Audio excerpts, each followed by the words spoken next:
Hey guys, welcome back to the channel. Thank you for clicking on today's video. Hopefully you can take something away from today's video. You learned something new.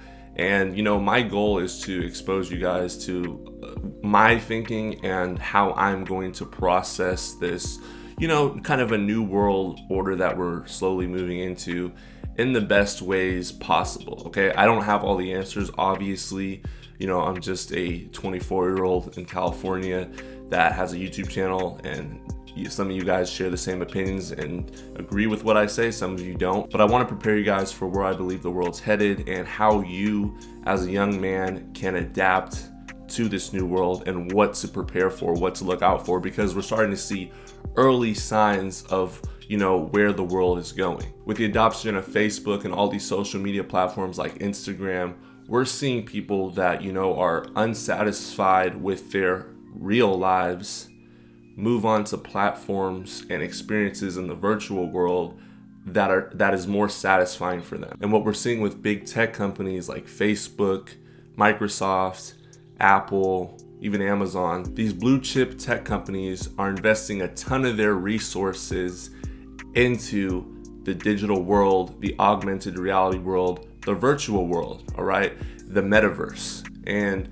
what we're starting to see now is couples from all ages, because I'm going to pull up multiple articles here to show you guys, that are deciding to get married and date in this new world, okay, in the metaverse. Instead of actually going out in person, meeting someone out and about, they're meeting people in this internet world. And I feel like this is going to continue to grow, and this will become a trend in the future. And eventually, depending on how bad these restrictions get with everything going on, I can't talk about it because YouTube, limits you from saying what you can about certain topics here, or you'll be demonetized and your channel gets shut down. But depending on how bad that situation gets, there's going to be more of a push into joining the internet world, the metaverse, and starting a new life on these platforms online. And instead, leave behind this world that you used to live in, start over with a fresh start, and create something of value where you're accepted, where there's no limitations to what you can do. And this, in my opinion, is a dangerous thing, okay? This is a dangerous separation from our human experience and our physical existence as it is. But I wanted to pull up two articles just to show you guys. There's a couple here in India. Actually, this article came out a day ago. It's on CNN. They're having their first metaverse marriage. All right, they're actually getting married in the metaverse. I know that there's restrictions. They're from India, and there's restrictions in India that don't allow people to be married in person because of the Rona and all of that. But 2,000 people were at this virtual reception in the metaverse with Oculus lenses, and they tuned in, okay?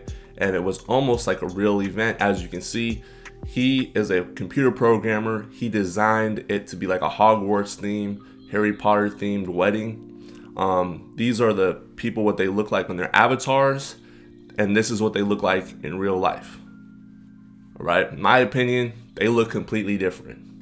And that's a whole nother topic for a whole nother time. In addition to this, the bride had her father, who has since passed away, attend the wedding as well. Therefore, the metaverse can defy the laws of nature, the laws of death, okay? And this is also pretty scary. I remember a few years back, I went to Las Vegas and I attended a Michael Jackson hologram concert, okay? And you could not tell that it was a hologram performing in front of you. It was a sold out event. Hundreds, if not thousands of people were there. And you saw Michael Jackson perform from starting as a child in the Jackson 5 group all the way up until his last performance. It was incredible. And it was technology that we've never seen before at that time. And if they can somehow, which they will, bring this technology into the metaverse and bring back to life those that are no longer here, there's no telling what that can lead to. And that's kind of scary to think about. This technology and automation is only going to improve. They've implemented systems of AI where the AI, the robotics, are actually improving by themselves, and they're learning more, and they're actually fixing their own problems and working to become faster, smarter, and more capable of being more realistic and more human than our human experience would be. The next article I want to show you guys comes from the New York Times, and it's another couple that got married. As you can see right here, here are their avatars, and they also were married in the metaverse. It's Dave and Tracy Gagnon, and here's what it basically looked like.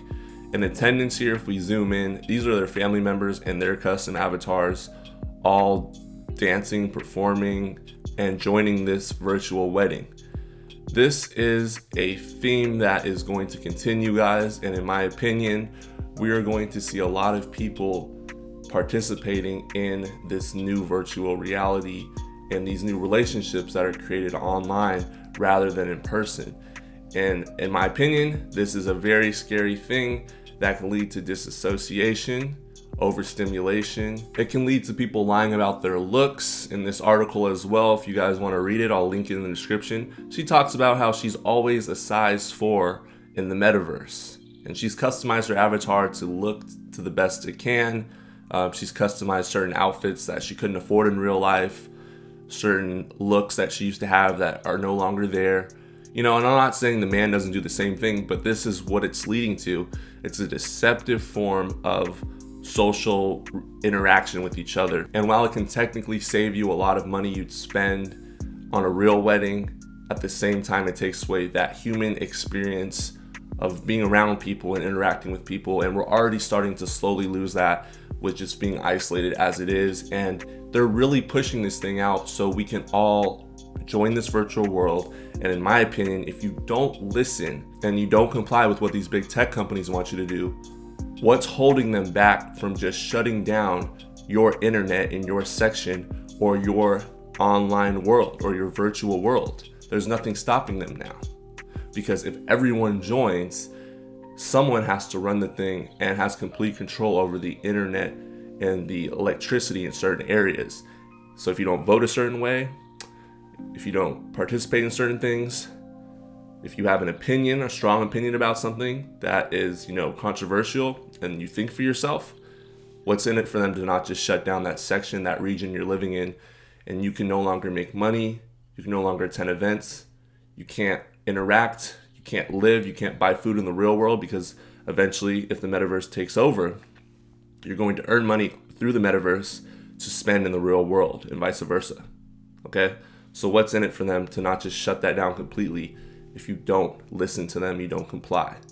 That's just a crazy theory I have. I'm not saying that's going to ever come true, but I want to warn you guys what to look out for in the coming years, in the coming months, and especially right now, there's a huge push in 2022 for this metaverse and all these new games coming out. And there's a game called Hero. You can go check it out. You can scan things in the real world, the physical world, and it will upload and process onto the blockchain into the metaverse, and you can use it in the metaverse online on the internet. So it's kind of scary. And this technology is only going to improve and get faster and faster. Facebook's coming out with a supercomputer with extremely high processing rates, and they're planning on implementing that in their version of the metaverse and the games that they push out as well. So I just wanted to share this information with you guys. Keep your eyes on a swivel and make sure you're not getting sucked into social media platforms like TikTok or heck, even YouTube or Instagram too much, because what they're trying to do is condition you, and they've already done that successfully through a decade now, of you being more comfortable with just being alone by yourself, isolated, not having that human experience, that face-to-face interaction in real life.